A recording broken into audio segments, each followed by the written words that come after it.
Welcome to everybody. This is me, Binod Kumar Srivastava, as you know, and today I'm going to teach you essay number 4 from class 12. Essay number 4, and the essay is known as humility. You must have seen this topic, humility, from class 12. So today I'm going to teach you this essay. If we talk about the topic humility, this is for politeness, which is very rare in this world. Most of the people are egoful nowadays. Boastfulness can be seen everywhere. Everyone wants to take the credit of some things happening in the world. So there is a conflict in all over the world on some matters, but there is no humility. There is no politeness. So this essay has been written by Yuval Noah Harari, and he has tried to inform us, he has tried to tell us that humility is a great virtue. It's a great quality that every human being should have. But instead of having humility in behavior, people are possessing boastfulness, arrogancy, proudness, and this type of things people are collecting in their heart, which is not good. Here he has written very nicely. I am trying to make you understand about the essay by my summary which I have written, because if we go through the book kiss lines, it takes time, and it will be a little bit difficult to understand as well, but I have summed it up, and that's I'm going to tell you that. Harari expresses the virtue of humility and exposes the humanity's illusion of superiority and mastery of something. Today's people are showing themselves like they are superior to everything. But this is just an illusion. If we take the credit of anything happening in the world, this is just an illusion and proudness, he says. He claims that morality, art, spirituality, and creativity are the universal human abilities which we have got. It's our innate quality. जन्मजात हाम्रो यो गुण हो. कुन कुन गुण हो जुन हाम्रो जन्मजात गुणको रूपमा आउँछ? मोरालिटी फर नैतिकता, आर्ट फर कला, क्रिएटिभिटी फर रचना, रचनात्मक बुद्धि हुनु, र स्पिरिचुअलिटी और क्रिएटिभिटी, स्पिरिचुअलिटी फर आध्यात्मिकता. यो चारवटा गुण मान्छेहरूको स्वभावमा जन्मदेखि नै हुन्छ. तर जसरी हामी दुनियाँमा आइहाल्छौँ, यहाँको मान्छेहरूले हामीलाई भेदभावको बुद्धि हाम्रो दिमागमा भरिदिन्छ र हामी आफूलाई अहंकारी घमण्डी रूपमा प्रस्तुत गर्छौँ. But he says that there are 4 universal abilities. The first one is morality, art, spirituality, and creativity, where there is no touch of any religion, there is no touch of any caste, there is no touch of any gender or so on, no discrimination. But people have forgotten this, he says, and these 4 qualities are embedded in our DNA. These 4 qualities, whenever we see somebody we feel hurt, this is natural quality. But arrogancy, proudness, boastfulness, these all have been taken from others, from society, from our homely atmosphere, from society as well. But he says that चारवटा हाम्रो मुख्य गुणहरू हुन्छन्. Most civilization in the world and religions believe that their culture is the root source of origin of human history. Many civilizations are there, many countries are there in the world. जसले यो दाबी गर्छ कि दुनियाँमा जति पनि प्रगतिहरू भएको छ, मानवताहरू आएको छ, सभ्यताहरू आएको छ, त्यो हाम्रो कारणले गर्दा आएको छ रे. तिनीहरू यो दाबी गर्छन्. धर्मले पनि, विभिन्न धर्मले दाबी गर्छ यो फलाना मानव इतिहास हामीबाट सुरु भयो रे, हैन, हामीले यो इन्भेन्सन गर्यौं रे. Many countries are there who are claiming for something happening in the world. They take the credit of the things. Many civilizations are there, religions are there, that they are the root source of origin of human history. Like, let's go to know about that. Greeks. from Greece. Greece is a country and the people of Greece are known as Greek. The Greeks believed that all the important ideas and inventions were done in Athens. ग्रीकहरूको भनाइअनुसार दुनियामा जति पनि नयाँ नयाँ विचारहरू आएको छ, दुनियामा जति पनि नयाँ नयाँ आविष्कारका कुराहरू भएका छन्, त्यो सबै ग्रीसको सहर एथेनबाट सुरु भएको छ रे। एथेन ग्रीसको एउटा सहर हो, जुन राजधानी सहर पनि हो, क्यापिटल सिटी। एथेनबाट सुरु भयो नयाँ विचारहरू रे, नयाँ इन्भेन्सनहरू। स्पार्टाबाट सुरु भयो, अलेक्जेन्ड्रिया एन्ड कन्स्टान्टिनोपल। कन्स्टान्टिनोपललाई अहिले मोडर्नमा त्यसलाई इस्तानबुलको रूपमा भनिन्छ। त ग्रीक्सहरूको यो दाबी छ कि जति पनि नयाँ आइडियाजहरूको विकास भयो, जति पनि इन्भेन्सनहरू भयो, त्यो ग्रीसको 4वटा सहरबाट भएको छ रे, जसमा सबभन्दा पहिला एथेन, स्पार्टा, एलेक्जेन्ड्रिया एन्ड कन्स्टान्टिनोपलबाट सुरु भएको छ रे। उनीहरूको यो दाबी छ। They say Homer and Plato were the chief person to start history, right? Greek people say, Greek people say that Homer and Plato was the disciple of Socrates, so they believe that Homer and Plato were the chief person to start history. इतिहासको सुरुवात, दर्शनको सुरुवात यिनीहरूले नै गरेको छ र Homer र प्लेटोले यस्तो पनि दाबी ग्रीकवालाहरूले गर्छन्। But Chinese nationalist, now why do Chinese go backside? The Chinese nationalists believe that history started with yellow ampere.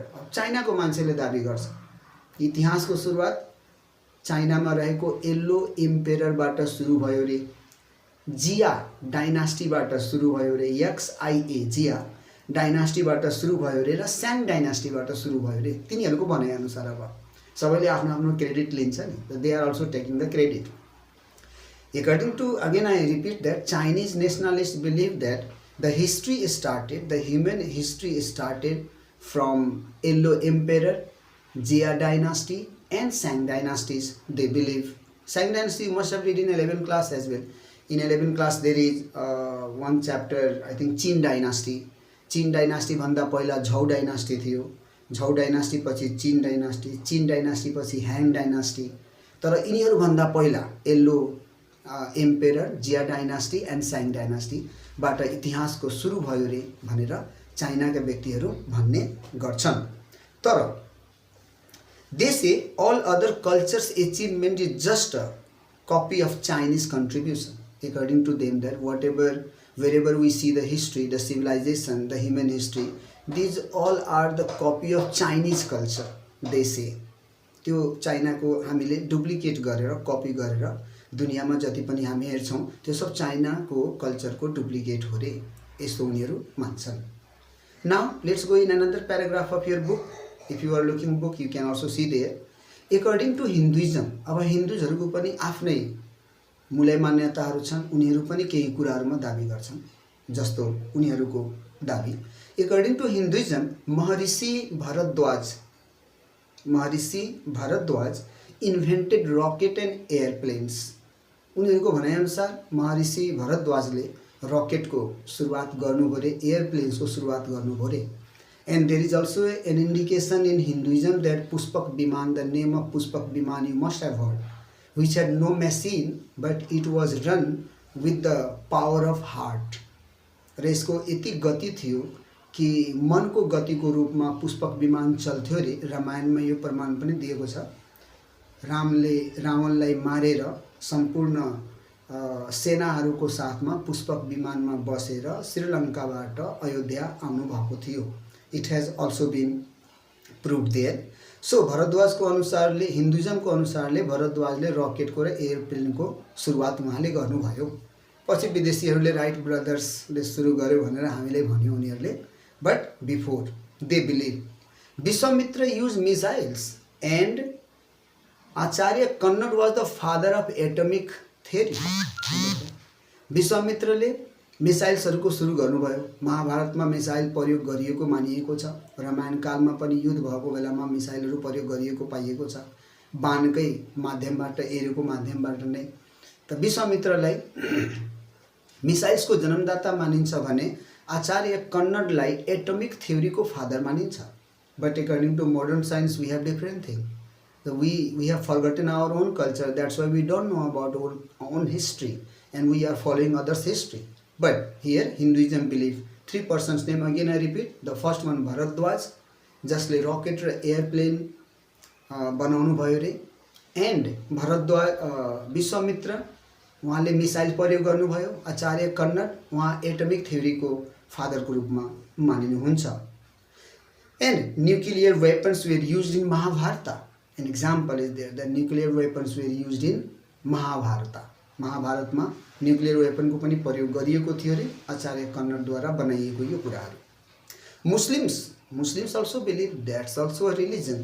So they also believe. Muslim believe that everything related to history started with Prophet Muhammad साहब। उहाँहरूको भनाइअनुसार मोहम्मद साहबको सुरुवातबाट नै history, human हिस्ट्रीहरू सुरु भयो रे। And रिभल्युसन of कुरान र कुरानको प्रकटीकरणबाट, when Quran was appeared, after that the human civilization developed, human history developed according to Muslims. If you talk about Turkish people of Turkey, Iranian people of Iran, and Egyptians people of Egypt, they believe that they protected the purity of Islam and spread in all over the world. उनीहरूको भनाइअनुसार Turkey पिपलहरूको हैन, Italian पिपलहरूको र Egypt पिपलहरूको भनाइअनुसार कि उनीहरूले इस्लाम धर्मको पवित्रतालाई बचाएर राख्यो। And in all over the world they spread it. They believe, who believe? Turkish, Iranian and Egyptians believe. Similarly अरू पनि राष्ट्रहरू छन् जसले यो यस्तो दाबी गर्छन्। जस्तो अब फेरि सुनौँ अर्को प्याराग्राफमा, British, you understood, British, French, German, American, Russian, Japanese, and many more argue that they brought civilized humankind from uncivilized manner of human beings. They believe that they have brought civilization in the world. People in the primitive age or the ancient age, if we say, the people hadn't ideas how to cook the food, how to do the cultivation, how to live a standard life. But they believe that को believe गर्छ? British, French, German, American, Russian, Japanese, they believe that they have brought the civilization in the world, and today people are civilized. Today people know how to wear the clothes. Today people know about the sanitation. Today people know about doing something. So they believe that. Some people also give credit of human improvement to history and other achievement to religion and political institutions. कति व्यक्तिहरू भन्छन् कि जति पनि दुनियाँमा विकासहरू भएको छ यसको श्रेय धर्मलाई जान्छ, यसको श्रेय राजनीतिक संस्थाहरूलाई जान्छ रे। त राजनीतिक संस्थाहरू पनि पछि पर्दैनन्। तिनीहरू भन्छन् कि जति पनि विकासहरू भएको छ त्यो हामीहरू गराएको छौँ रे, हामीहरू ल्याएको छौँ भनेर यस्तो मान्यताहरू पनि छन्। But according to essayist, if we talk about the essayist mister Yuval Noah Harari, उसको भनाइअनुसार हेऱ्यौँ भने द एबोभ क्लेम्स आर, यो जति पनि माथि दाबी गरिएको छ, जस्तो ग्रिकहरूको दाबी के हो? जति पनि नयाँ नयाँ आइडियाहरू आयो, जति पनि इन्भेन्सन आयो, त्यो हाम्रो चारवटा राष्ट्रबाट, स्पार्टा, एथेन्स, कन्स्टान्टिनोपल र अलेक्जेन्ड्रिया भन्ने सहरबाट सुरु भएको छ रे। अनि होमर र प्लेटो तिनीहरू इतिहासकार थिए, उनीहरूले इतिहास सुरु गर्यो। चाइनिज नेसनलिस्टहरूले भन्छन् कि हिस्ट्री, ह्युमन हिस्ट्रीको सुरुवात येल्लो एम्पेररबाट भयो रे, जिया डाइनास्टीबाट र स्याङ डाइनास्टीबाट भयो। र बाँकी जहाँ पनि दुनियाँमा हामी हेर्छौँ कल्चरहरू, ह्युमन काइन्डहरू, ह्युमन हिस्ट्रीहरू, त्यो सब चाइनिजको डुप्लिकेट हो रे।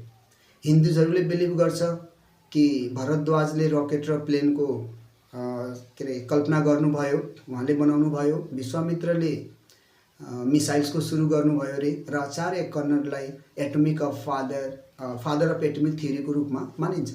मुस्लिम्सहरूको भनाइअनुसार ह्युमन हिस्ट्री मोहम्मद साहबको सुरुवातबाट भयो र कुरानको प्रकटीकरणबाट भयो। र इजिप्टियन, टर्किस, इरानियन आदिहरू भन्छन् कि इस्लाम धर्मको पवित्रताले हामीले बचाएर राख्यौँ र दुनियाँमा हामीले स्प्रेड गर्यौँ।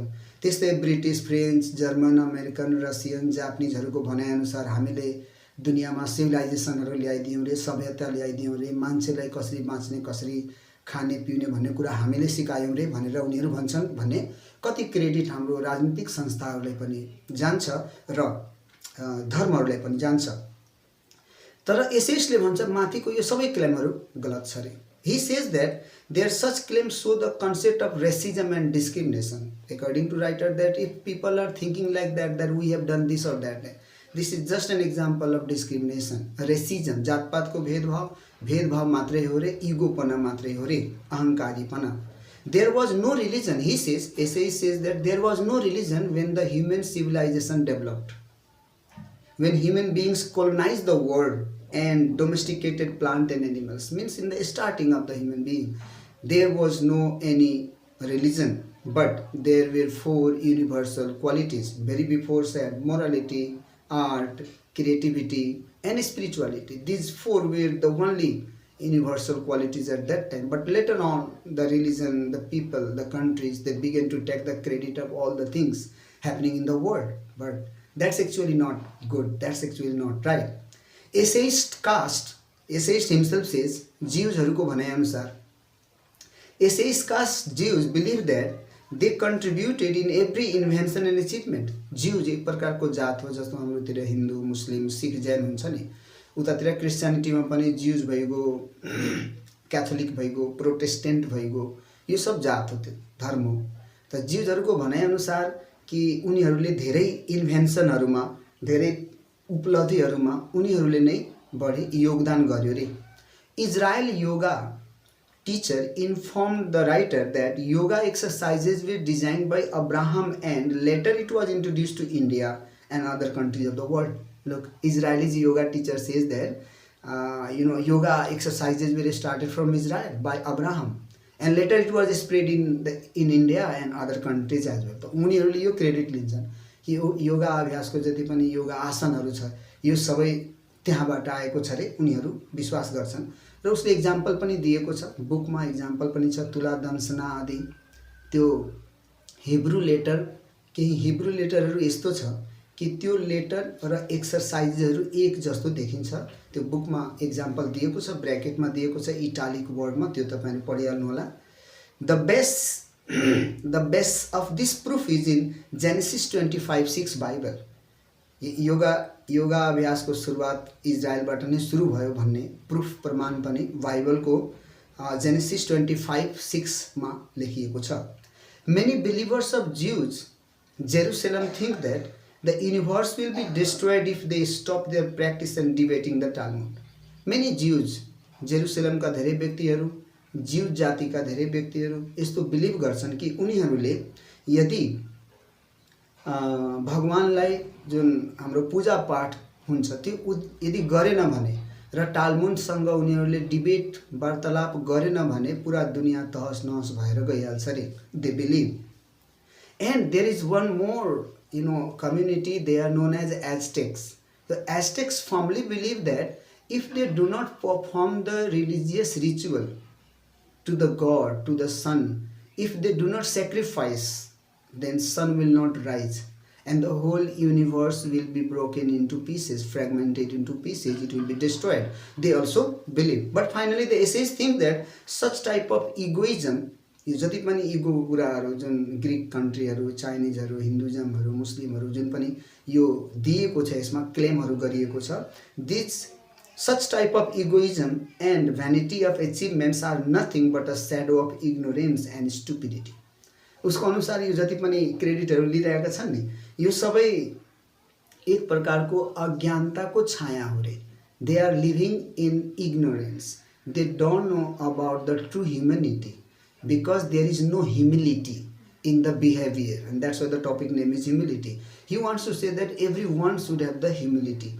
When we say no, जब हामी भन्छौं मनै राम्रो, उले भन्छ मनै राम्रो, झगडा निश्चित छ, तर तपाई राम्रो, त उले पनि निश्चित रूपले भन्छ कि तपाई पनि राम्रो, you are also very good. But we always want to show our superiority and others inferiority, and that's why the quarrel happens. But the writer wants to say that this is just an ignorant behavior of a people and of a person, and this is nothing but illusion of thinking, whereas 4 universal qualities are there, that is morality, art, creativity and spirituality. Everyone tries, everyone has to try to to have these qualities in their life, and then there will be no quarrel. So this is all about the essay number 4 from 12th class, that is humility. I hope you understood. If you like this video, learn as well, and subscribe this too, so that you will be receiving other new videos related to the topics or related to others as well, poems and other life related things as well I'll be saying. So thank you very much.